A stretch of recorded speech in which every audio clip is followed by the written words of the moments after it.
दरअसल सीधी कांड मामले में शिवराज सरकार घिरती नजर आ रही है, क्योंकि आरोपी की बीजेपी नेताओं से नजदीकी के आरोप लग रहे हैं। पूरे मामले में कांग्रेस हमलावर है और लगातार आदिवासी समुदाय का अपमान करने का आरोप लगा रही है। इसलिए सारे आरोपों की काट के लिए खुद सीएम शिवराज सिंह चौहान एक्टिव हुए। उन्होंने पहले तो आरोपी पर सख्त एक्शन के निर्देश दिए। आरोपी के पिता के मकान के गैरकानूनी ढंग से बनाए गए हिस्से पर बुलडोजर चलवाया और अब पीड़ित को सीएम आवास पर बुलाकर दुख दर्द दूर करने की कोशिश की। पीड़ित आदिवासी युवक के पैर धोने का वीडियो खुद शिवराज सिंह ने सोशल मीडिया पर शेयर किया। मैंने के पैर धोए, पानी माथे से लगाया ताकि मेरी व्यथा और दर्द कम हो सके। मन में जो पीड़ा थी उस पीड़ा को मैं कम कर सकूं। शिवराज ने पीड़ित के साथ सीएम आवास में एक पौधा भी लगाया और चुनावी साल में ये संकेत देने की कोशिश की कि उनकी सरकार में अन्याय बर्दाश्त नहीं किया जाएगा। सीधी कांड पर शिवराज की डैमेज कंट्रोल की कोशिश कामयाब होती दिखी, जब मुलाकात के बाद पीड़ित ने सरकार के कदमों पर संतुष्टि जताई। हालांकि पूरे मामले पर कांग्रेस आक्रामक है और इस मुद्दे के सहारे शिवराज सरकार को घेरने के लिए एड़ी चोटी का जोर लगा रही है। इसलिए आज यूथ कांग्रेस के प्रदेश अध्यक्ष विक्रांत भूरिया एक डेलीगेशन के साथ सीधी पहुंचे और पीड़ित परिवार से मिले। उन्होंने पीड़ित की पत्नी, बेटे और परिवार के अन्य सदस्यों से मुलाकात की। इस दौरान उन्होंने आरोपी प्रवेश शुक्ला के अमानवीय कृत्य का विरोध किया और शिवराज सरकार के पीड़ित के पैर धोने को दिखावा करार दिया। वैसे ही उनके लोगों ने सम्मान पूरी तरह से झंझोड़ दिया है। जो स्वाभिमान था वो आदिवासियों का तोड़ कर रख दिया है और आज भी इस तरह कर ये मजाक बना रहे हैं, पूरे समाज का मजाक बना रहे हैं, माखौल बना रहे हैं। ये जो बहन के आंसू है ना, ये झूठे नहीं है। आप वहाँ जो चंदन टीका जो लगा रहे हैं ना, वो झूठ। इस मुद्दे को लेकर कांग्रेस नेताओं ने सीधी के गांधी चौराहे पर धरना भी दिया। इस दौरान कांग्रेस नेताओं ने पीड़ित आदिवासी के साथ हुए अन्याय को सरकार और बीजेपी की लापरवाही बताया। कांग्रेस का डेलीगेशन सीधी पहुंचा तो पूर्व मुख्यमंत्री कमलनाथ ने भोपाल से शिवराज सरकार के खिलाफ मोर्चा खोल दिया।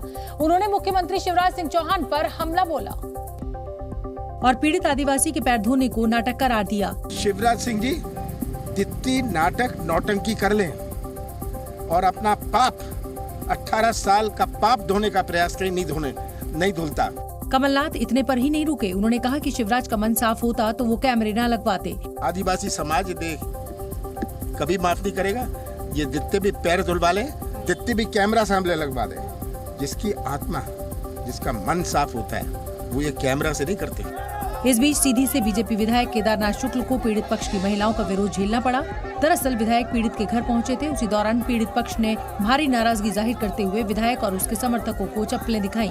इस दौरान मौके पर मौजूद पुलिसकर्मियों ने महिलाओं को शांत करने की कोशिश की, लेकिन उनका गुस्सा कम नहीं हुआ।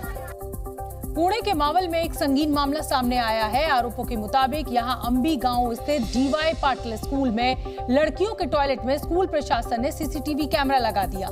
यही नहीं, स्कूल में छात्रों से जबरदस्ती ईसाई प्रार्थना करवाई जा रही थी। छात्रों के माता पिता ने आरोप लगाया कि स्कूल के प्रिंसिपल छात्रों को जबरदस्ती ईसाई धर्म की शिक्षा दे रहे थे, जिसके बाद छात्रों के परिजन और हिंदू संगठनों ने जमकर बवाल काटा। छात्रों के परिजन और बजरंग दल के कार्यकर्ताओं ने प्रिंसिपल से जवाब मांगा, जबकि उचित जवाब न मिलने पर प्रिंसिपल की पिटाई भी कर डाली। अभिभावकों ने कहा कि जब तक स्कूल प्रशासन दोषियों के खिलाफ ठोस कार्रवाई नहीं करता, तब तक वो स्कूल खुलने नहीं देंगे। वहीं इस बाबत जब जी मीडिया ने स्कूल प्रशासन से बात करने की कोशिश की तो उसने चुप्पी साध ली। इन तस्वीरों को आप देखिए कि किस तरीके से ये लड़के जो हैं वो प्रिंसिपल के साथ मारपिटाई कर रहे हैं। ये सही तरीका नहीं है। तरीका पुलिस में कंप्लेंट देने का भी हो सकता है, पुलिस एक्शन ले सकती है, लेकिन इस तरीके के व्यवहार को जस्टिफाई नहीं किया जा सकता। ये डीवाई स्कूल के प्रिंसिपल हैं जिनके साथ इस तरह से मारपीट और बदसलूकी की गई।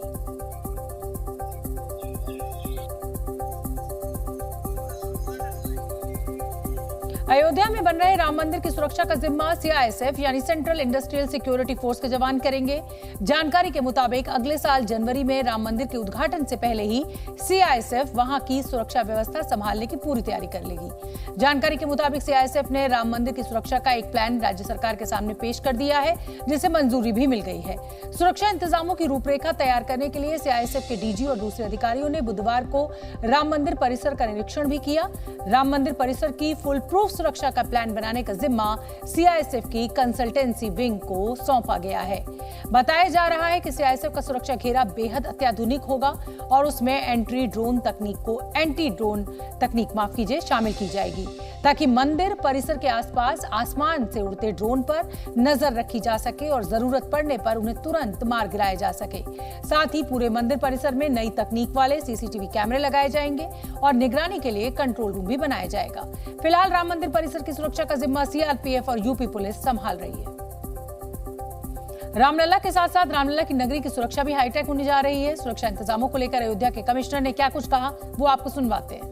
सिक्योरिटी प्लान हम लोगों ने प्रपोज किया था शासन को, उसका फर्स्ट फेज अप्रूव होकर आ गया है और उसमें यूपी आरएनएन को कार्यदायी संस्था बनाया गया है। तो उसमें एक बड़ा कॉम्प्रिहेंसिव प्लान है, उसमें सर्विलांस के एस्पेक्ट्स हैं, उसमें कैसे हम लोग सुरक्षित रखेंगे पूरे परिसर को, कैसे हवा से कोई खतरा ना हो। आरजेडी प्रमुख लालू यादव ने 2024 चुनाव को लेकर बड़ा दावा किया है, सुनिए आप। विपक्षी दलों की दूसरी बैठक से पहले आरजेडी सुप्रीमो लालू यादव ने दावा किया कि 2024 के चुनाव में महागठबंधन कम से कम 300 सीटें लाएगी। वहीं महाराष्ट्र के हालात का जिक्र करते हुए उन्होंने कहा कि जिसे बीजेपी भ्रष्ट कहती थी, उन्हें अब मंत्री बनाया जा रहा है। संसद के मानसून सत्र से पहले केंद्र सरकार ने 19 जुलाई को सर्वदलीय बैठक बुलाई है। मानसून सत्र में इस बार यूसीसी, मणिपुर हिंसा और दिल्ली सरकार से जुड़े अध्यादेश को लेकर हंगामा हो सकता है। हरियाणा के मुख्यमंत्री मनोहर लाल खट्टर ने राज्य के कुंवारों और विधुरों को पेंशन देने की घोषणा की है। 1,80,000 से कम वार्षिक आय वाले कुंवारों को प्रति महीने 2,750 रूपए पेंशन मिलेगी। इसरो ने चंद्रयान 3 मिशन की लॉन्चिंग को लेकर नया वीडियो जारी किया है। बीते दिन चंद्रयान 3 की इनकैप्सुलेटेड असेंबली को LVM-3 रॉकेट के साथ जोड़ा गया। एनसीपी पर कब्जे की जंग दिल्ली तक पहुंच चुकी है। शरद पवार ने आज दिल्ली में एनसीपी राष्ट्रीय कार्यकारिणी की बैठक बुलाई। इस बैठक को अजीत पवार ने गैरकानूनी कहा। बैठक में शरद गुट के नेता शामिल हुए, जिसमें सुप्रिया सूले, जितेंद्र आव्हाड जैसे नेता भी मौजूद थे। बैठक की अध्यक्षता शरद पवार ने की और संदेश देने की कोशिश की कि एनसीपी के असली बॉस वही हैं। जितेंद्र आव्हाड ने दावा किया कि वर्किंग कमेटी के कुल 25 सदस्यों में से 21 सदस्य मौजूद थे, लेकिन शरद पवार के घर हुई वर्किंग कमेटी की बैठक पर अजीत पवार ने आपत्ति जताई। अजीत पवार ने कहा कि जब मामला चुनाव आयोग में है तो दिल्ली में बुलाई गई बैठक का कोई कानूनी अहमियत नहीं है और इसके फैसले किसी भी सदस्य पर लागू नहीं होंगे। शरद पवार ने एनसीपी वर्किंग कमेटी की जो बैठक बुलाई थी, उसमें कई प्रस्ताव पास किए गए। सबसे पहले वर्किंग कमेटी ने शरद पवार के नेतृत्व पर विश्वास जताया। उसके बाद सांसद प्रफुल्ल पटेल को पार्टी से बर्खास्त किया गया, तो शरद पवार पर विश्वास जताया सभी सदस्यों ने। उसके बाद सांसद प्रफुल्ल पटेल को पार्टी से बर्खास्त करने का काम किया गया। सांसद सुनील तटकरे को भी बर्खास्त करने के फैसले पर मोहर लगाई गई। दोनों के अलावा अजीत पवार समेत 9 विधायकों की बर्खास्तगी पर मोहर लगी। वर्किंग कमेटी ने प्रस्ताव पास कर शरद पवार को पार्टी के खिलाफ काम करने वालों पर कार्रवाई करने का पूरा अधिकार दिया। साथ ही प्रस्ताव में यह भी कहा गया कि एनसीपी विपक्षी एकता के साथ खड़ी होगी। यह भी कहा गया कि सांप्रदायिक ताकतों के खिलाफ लड़ते रहेंगे और महाराष्ट्र में कांग्रेस, शिवसेना, उद्धव गुट के साथ ही चुनाव लड़ेंगे। नेशनल वर्किंग कमेटी की बैठक के बाद शरद पवार ने प्रेस कॉन्फ्रेंस की। शरद पवार ने अजीत पवार के वर्किंग कमेटी की बैठक को गैरकानूनी बताने पर पलटवार करते हुए कहा कि वो ही एनसीपी के अध्यक्ष हैं। किसी ने कुछ कहा मुझे मालूम नहीं। अब तो मुझे एक बात पक्की है कि राष्ट्रवादी कांग्रेस पार्टी का मैं प्रेसिडेंट हूँ। दूसरा किसी ने अपने नाम पर स्टेटमेंट दे दिया, कुछ बात कही, तो बात कह सकते हैं, इसमें कोई इम्पोर्टेंस नहीं, कोई सच्चाई नहीं। शरद पवार के दिल्ली पहुंचने से पहले दिल्ली में पोस्टर वॉर शुरू हो गई। एनसीपी दफ्तर के पास लगे पोस्टर से उन तस्वीरों को हटाया गया जिनमें अजीत पवार और प्रफुल्ल पटेल की तस्वीरें थीं, और नए पोस्टर्स छपवाए गए जिनमें शरद पवार के साथ उनकी बेटी सुप्रिया सूले हैं। इस पर लिखा था, सच और झूठ की लड़ाई में पूरा देश साथ है। साथ में ये भी लिखा गया कि भारत देश का इतिहास है, धोखा देने वालों को कभी माफ नहीं किया गया। कुछ पोस्टर्स ऐसे भी हैं जिसमें कटप्पा के बाहुबली को मारने का सीन दिखाया गया है।